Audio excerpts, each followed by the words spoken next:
comment on fait quand on hésite à faire quelque chose ? Genre le moment où on est à 2 doigts de le faire mais qu'on n'arrive pas à passer le cap ? Ouais, il n'y a pas 36 solutions. Hein. Faut soit soi-même se botter les fesses et se pousser à y aller, soit demander à quelqu'un de nous pousser. Hein. Franchement, je connais pas d'autre façon. Souvent, quand on est dans ce moment-là où on sait qu'on a envie de faire quelque chose mais qu'on n'ose pas, on n'ose pas passer le cap. On sait qu'on doit dire ce truc à cette personne, mais on n'ose pas. On sait qu'on doit, donner notre lettre de démission à notre boss, mais qu'on n'ose pas. On sait qu'on doit avoir cette discussion avec l'un de nos parents, notre frère, notre sœur, mais qu'on n'ose pas. On sait qu'on devrait quitter ce conjoint, mais on n'ose pas. Ou avouer quelque chose à notre conjoint ou notre conjointe, mais qu'on n'ose pas. Tous ces moments-là où on sait ce qu'on doit faire, on sait plus ou moins ce qu'on doit dire, mais on n'ose pas. Passer le cap, là, passer le pas. Juste ce petit moment où, hop, faut se pousser un peu, là, en avant. Souvent, ce dont on a besoin, c'est juste un coup de pied au cul. Franchement, c'est horrible, d'ailleurs, dans ces moments-là, parce que plus on attend, plus c'est difficile.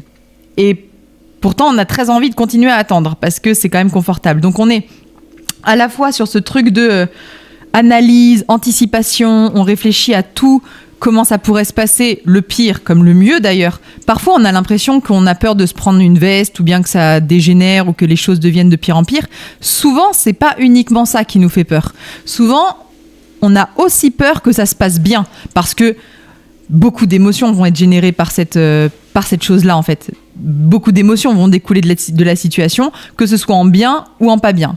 Souvent, quand même, j'ai l'impression, quand j'écoute mes amis, ma famille, mes clientes qui sont dans ces situations-là, on envisage toujours un peu les scénarios extrêmes. Soit que ça va être une catastrophe, soit que ça va être super génial. Bon, la réalité est plutôt décevante. Hein. En général, on est plutôt sur un truc tiédasse de « Ah ok, ça s'est passé et c'était tout ? C'est que ça ? Il n'y avait pas de... Ah oui, d'accord. Pas plus, pas moins. Ah ok. Ok. Bon. » Notre capacité à suranalyser, à envisager tous les scénarios et des trucs plutôt grandioses à la Hollywood de très très bien ou très très nul, c'est un peu déconnecté du réel. Hein. On est un peu dans le fantasme, à s'imaginer dans notre petite tête, notre petit cinéma intérieur, comment ça va se passer. En réalité, les choses se passent rarement comme on les a anticipées. La vie est toujours beaucoup plus surprenante et beaucoup plus imaginative que notre propre cerveau. Donc il est assez peu probable qu'on imagine le bon scénario. Ça, c'est la première chose. Ensuite, l'anticipation empire les choses. C'est exactement comme quand on est à 2 doigts de sauter d'un plongeoir ou bien d'un rocher, ou bien ceux qui ont déjà sauté à l'élastique voient très bien ce sentiment-là quand on est à 2 doigts de sauter dans le vide. Plus on attend, plus on voit les autres passer, pire c'est. Plus le sentiment qu'on va pas y arriver augmente. Alors que si on arrive d'une traite, qu'on court, qu'on se jette, c'est beaucoup plus facile. Donc il y a ce truc-là. En fait, c'est l'attente qui génère la pression et qui génère tout le bazar émotionnel qui vient avec. Si on l'avait fait d'emblée, il est probable qu'on n'en ait pas fait tout un foin, qu'on ne se soit pas cassé la tête à tout suranalyser, qu'on n'en ait même pas parlé à personne et qu'on l'ait juste fait et basta, c'était fini.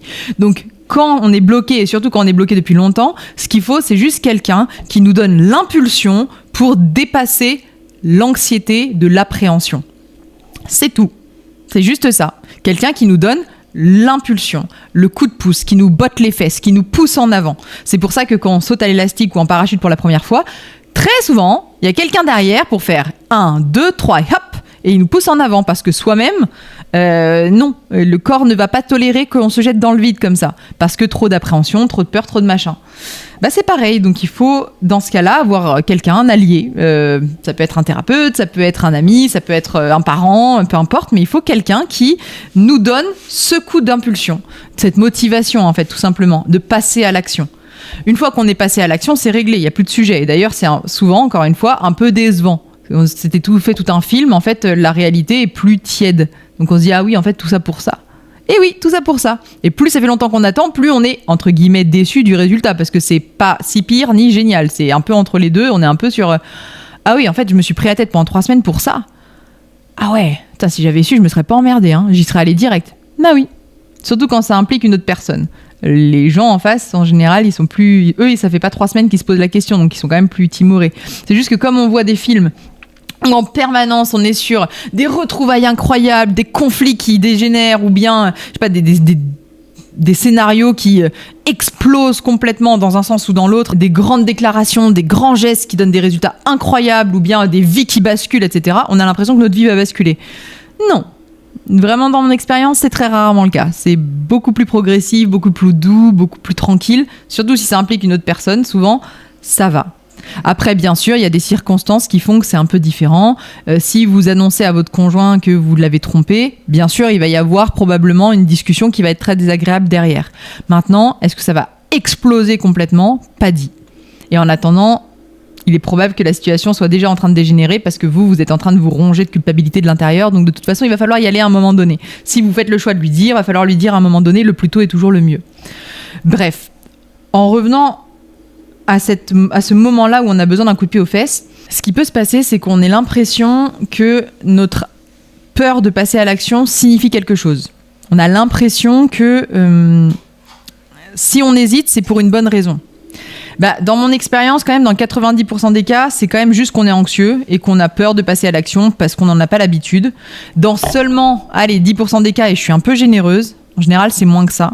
C'est juste que on est tellement clairvoyant, on a tellement les capteurs bien aiguisés qu'on a déjà compris quelle était l'issue de ce qu'on allait faire et que de fait, en fait, on sait déjà que ça sert à rien, que l'issue ne sera pas favorable. Ça, c'est vraiment rarement le cas. Hein. C'est vraiment très très peu de cas. Et de toute façon, qu'on soit dans 90% de on n'ose pas passer à l'action parce qu'on est dans l'anxiété, ou bien qu'on soit dans les 10% de on n'ose pas passer à l'action parce qu'on connaît déjà le résultat, dans tous les cas, il faut passer à l'action quand même parce qu'on va en tirer des bonnes leçons. En fait, la vie n'est faite que de ça. Passer à l'action pour gagner des expériences, apprendre des leçons. Les leçons, soit on les provoque dans la vie, soit elles nous tombent sur le coin du bec et on les subit. Personnellement, je suis de ceux qui préfèrent provoquer les choses parce que j'ai l'impression comme ça de pas être complètement démunie avec moi qui reste dans mon petit angle mort là, dans mon petit précaré à pas vouloir regarder et la vie qui me fait tout exploser d'un coup et qui me dit alors la leçon tu veux la comprendre maintenant avec des drames qui arrivent avec je sais pas des choses de la vie, enfin bref tout le monde comprend quoi. Quand la vie te tombe sur le coin de la gueule, que ce soit une maladie, que ce soit un décès, que ce soit une rupture, peu importe. Je préfère moi apprendre mes leçons en allant à l'action, en faisant les choses, plutôt que de me rester bloqué dans mon petit coin là, comme un petit chaton apeuré, à me dire qu'est-ce qui va me tomber sur le coin du bec. Je préfère aller à l'action parce qu'au moins je sais que je vais y apprendre quelque chose, ne serait-ce que apprendre à mon cerveau et à mon corps que je peux passer à l'action. Ne serait-ce que ça. C'est déjà génial, hein, ça permet derrière de reprendre une petite dose de courage pour que la prochaine fois, je n'attende pas aussi longtemps. Et rien que pour ça, ça vaut la peine. Franchement, rien que pour ça, ça vaut la peine. Donc dans tous les cas qu'il faut passer à l'action, il faut le faire. Dans tous les cas. Franchement, il n'y a pas d'autre option. Je ne connais aucune autre option. Ça vaut toujours la peine de faire les choses. Toujours. C'est pas forcément les résultats qu'on attend, c'est pas forcément comme ça qu'on le voulait, etc., mais on apprend toujours de passer à l'action. Souvent, on veut tirer les leçons sans payer le process, quoi. On veut déjà arriver à comprendre la leçon sans avoir vécu les choses. Non. Il y a un moment donné, il faut se mouiller, il faut y aller. On n'apprend pas à nager en étant sur le bord de la piscine. Il y a un moment donné, il faut y aller. Et dans ces moments-là, quand j'ai peur de passer à l'action, je me répète plusieurs phrases. La première, c'est que tu chercheras le pont quand tu seras arrivé à la rivière. Donc, ça veut dire concrètement que plutôt que d'anticiper ce qui va se passer quand tu auras dit ce truc-là, ou bien quand tu auras fait cette chose-là, ne te pose pas la question. Tu chercheras le pont quand tu seras arrivé à la rivière. Quand il sera toujours temps de te demander qu'est-ce qui se passe derrière. Tant que t'es pas arrivé à la rivière, arrête de chercher, de vouloir savoir où est le pont, c'est pas la peine. La vie sera toujours tellement plus surprenante que ce que tu peux imaginer que tu perds du temps et de l'énergie à essayer d'anticiper les choses. Et comme moi, je suis quelqu'un d'optimisé, je perds pas mon énergie pour rien. La deuxième phrase que je me dis tout le temps, c'est que on n'a qu'une vie. On va pas nous en mettre une deuxième derrière.